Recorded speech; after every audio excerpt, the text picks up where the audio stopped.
নমস্কাৰ মোৰ এই নতুন ভিডিঅ'টিলৈ তোমালোকক সকলোকে স্বাগতম জনাইছোঁ।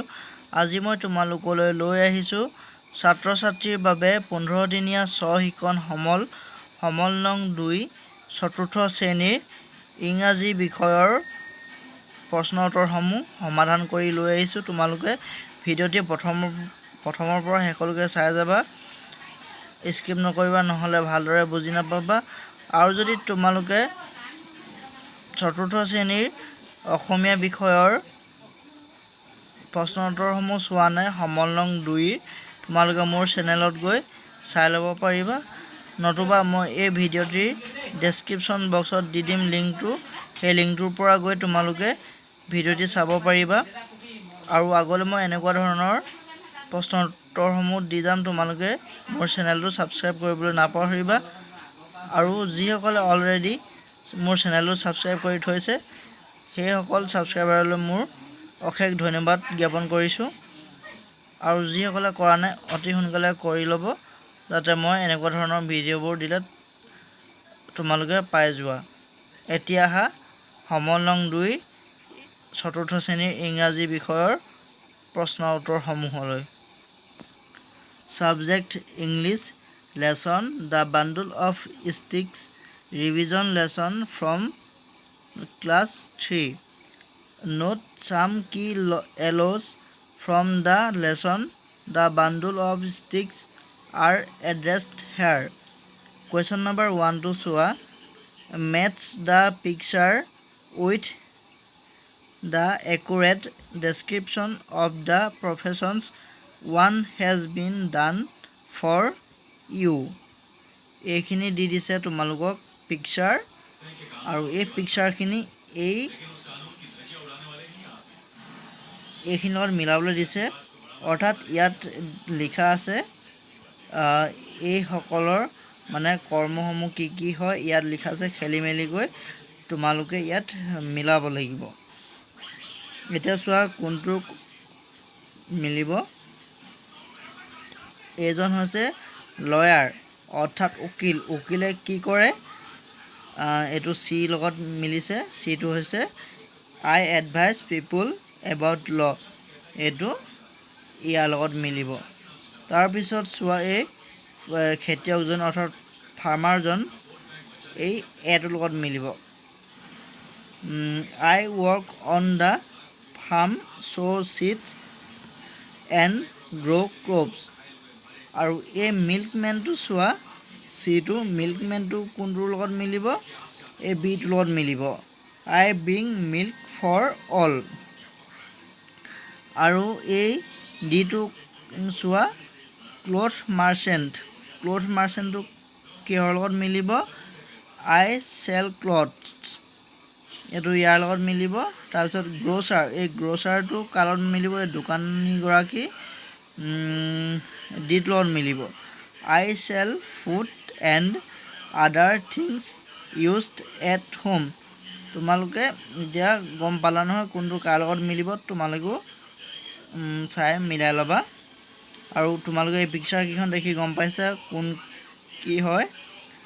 এইজন হৈছে উকিল, আৰু এইজন হৈছে খেতিয়ক, আৰু এইজন হৈছে গাখীৰ বেচোঁতা, আৰু এইজন হৈছে কাপোৰ ব্যৱসায়ী হয়, আৰু এইজন হৈছে দোকানী, যিয়ে ঘৰৰ লাগতিয়াল সামগ্ৰীসমূহ বিক্ৰী কৰে।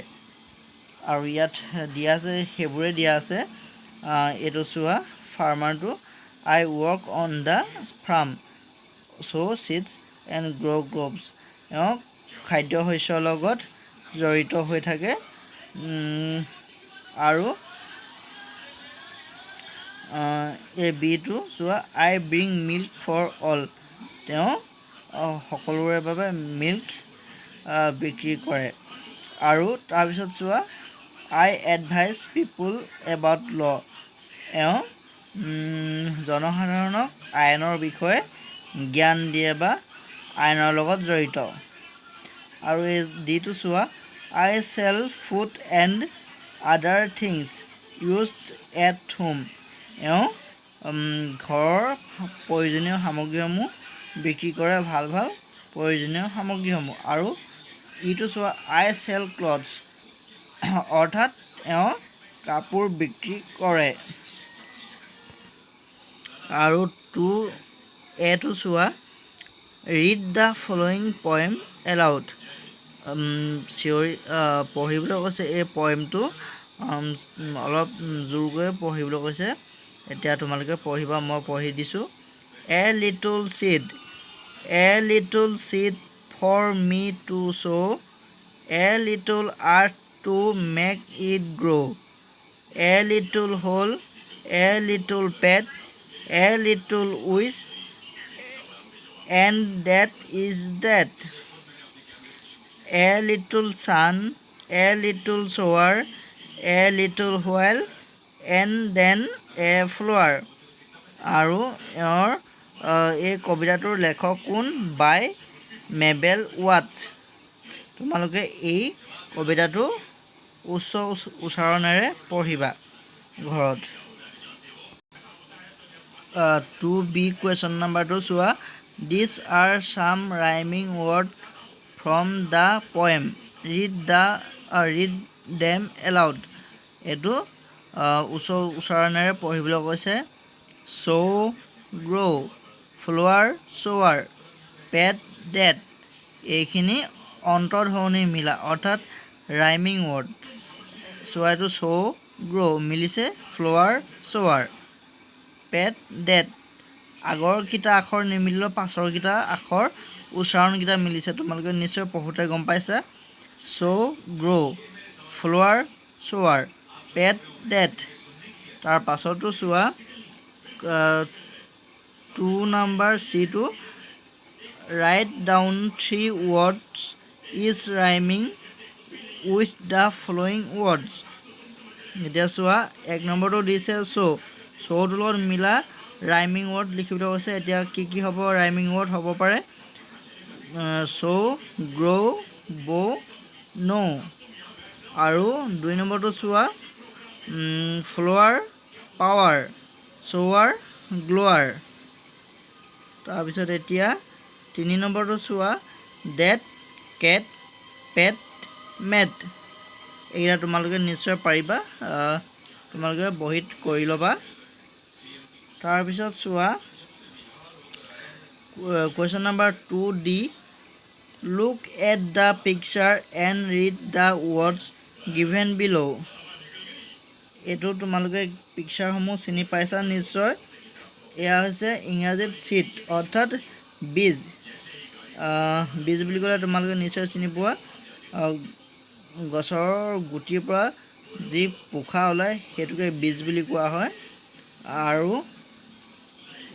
এয়া হৈছে আৰ্থ মানে অসমীয়াত পৃথিৱী, আৰু এই ইংৰাজীত ছান, আৰু অসমীয়াত ইয়াক কি বুলি কোৱা হয়? বেলি বুলি কোৱা হয়। আৰু ইয়াত কি দিয়া আছে? ফুল। তোমালোকে নিশ্চয় চিনি পাইছা। এই আছে ফ্লাৱাৰ, ইংৰাজীত ফ্লাৱাৰ বুলি কয়। Question number 2E, now let us complete the following sentences by choosing the correct word given bracket. Number 1, ইয়াত ডেছ দিয়া আছে, grows into a flower, seed oblique earth. ইয়াত কোনটো শুদ্ধ হয় দিবলৈ কৈছে। ইয়াত চিডটো শুদ্ধ হয়। আৰু 2 নম্বৰটোত উই লিভ অন আৰ্থ হ'ব। আৰু 3 নম্বৰটো চোৱা, the sun shines bright in the sky. আৰু 4 নম্বৰটো this is a pink flower. এইটো শুদ্ধ হ'ব। ইয়াত শুদ্ধকেইটা ৰাইট চিন দিয়া আছে ওপৰত। তোমালোকে বহীখনত আনচাৰ বহীখনত বহুৱাই ল'বা। কুৱেশ্যন নাম্বাৰ 3 দিয়া আছে 3A, let's read the following chart containing degree of comparison of adjectives. ইয়াত কি দিয়া আছে চোৱা, পজিটিভ, কম্পেৰেটিভ আৰু ছুপাৰলেটিভ। ইয়াত পজিটিভত কি আছে? য়ং মানে ডেকা, আৰু কম্পেৰেটিভ মানে য়ংগাৰ, ডেকাই হয় অলপ ডেকা।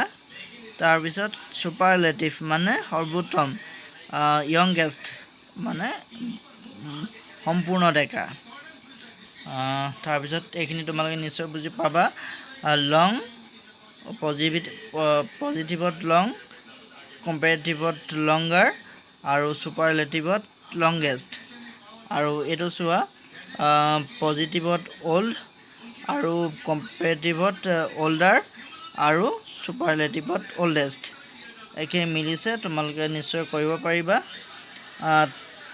ইয়াত দিয়া আছে পজিটিভত টল আৰু কম্পেৰেটিভত দিয়া আছে টলাৰ আৰু ছুপাৰলেটিভত দিয়া আছে টলেষ্ট।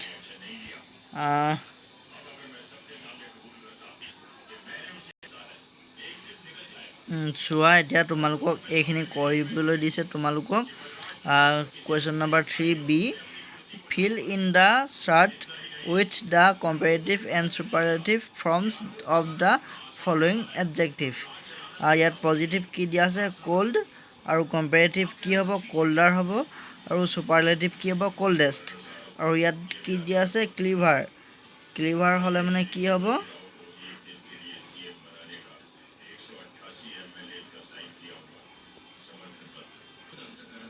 কম্পেৰেটিভত হ'ব ক্লিভাৰ আৰু ছুপাৰলেটিভত হ'ব ক্লিভাৰেষ্ট।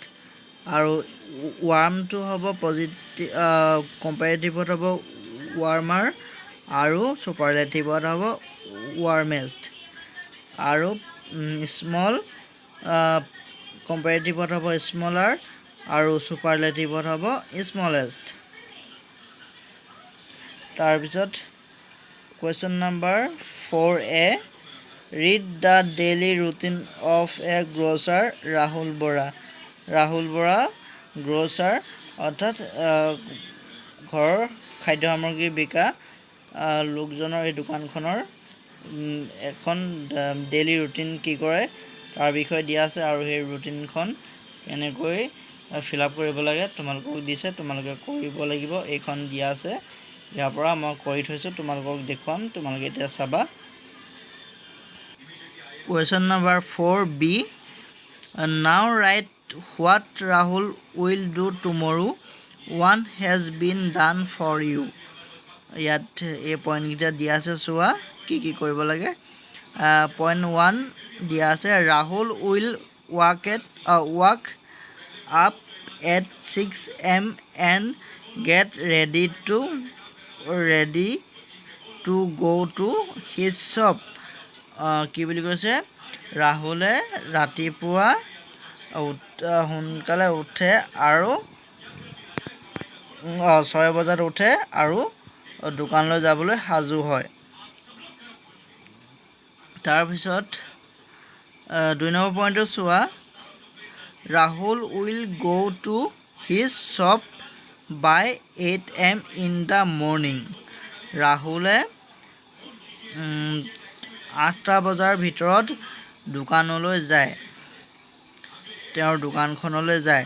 আৰু 3 নম্বৰ পইণ্টটো চোৱা he will sell different household good in his shop। আৰু তেওঁ কি কৰে ভাল ঘৰুৱা প্ৰয়োজনীয় সামগ্ৰীসমূহ বিক্ৰী কৰে তেওঁৰ দোকানত। আৰু 4 নম্বৰ পইণ্টটো চোৱা Rahul will it his lunch হ'ব লাগিছিলে, ইয়াত এলটো থাকি গ'ল, মই ইয়াত ফিল কৰি দিছোঁ।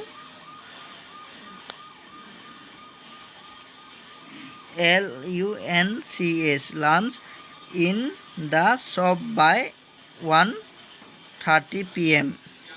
অৰ্থাৎ তেওঁ দুপৰীয়া আহাৰ কেতিয়া ভোজন কৰে 1:30 বজাত, দুপৰীয়া 1:30 বজাত আহাৰ গ্ৰহণ কৰে। আৰু 5 নম্বৰ পইণ্টটো চোৱা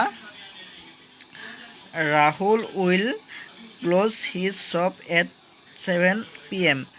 আৰু তেওঁ দোকান বন্ধ কৰে সন্ধিয়া 7 বজাত। আৰু পাছৰখিনিলৈ আহা question number 5, read the passage given below'. ইয়াত এটা পেছেজ অৰ্থাৎ পেৰেগ্ৰাফ দিয়া আছে, এই পেৰেগ্ৰাফটো পঢ়িব লাগিব। পেৰেগ্ৰাফটো চোৱা once upon a time there was an old farmer. He had 4 clever sons. They had different professions. The eldest son was a doctor. The second son was a lawyer. The third son was a lawyer, and the youngest son was a cloth merchant. But the sons quarreled with each other all the time. This made the farmer sad. এতিয়া ইয়াৰ ওপৰত প্ৰশ্ন কেইটামান কৰিব। সেই প্ৰশ্নকেইটা হৈছে চোৱা question number 5A, read the passage and fill in the blank. খালী ঠাইসমূহ পূৰ কৰা। এতিয়া চোৱা question number 1, the old farmer had 4 clever sons. The farmer sons had different professions.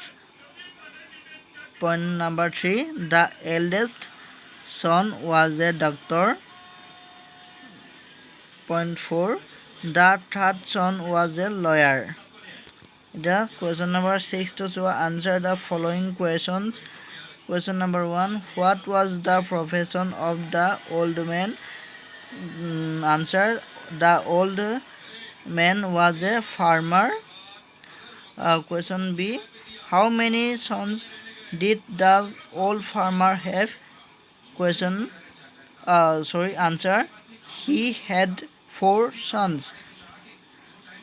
Question number C, why was the old farmer sad? Answer, the old farmer was sad because his sons quarreled with each other all the time. এইখিনি আছিলে তোমালোকৰ ইংৰাজী বিষয়ৰ প্ৰশ্ন উত্তৰসমূহ। 15 দিনীয়া চহীকৰণৰ সমল নং 2 তোমালোকক কৰি দিলোঁ।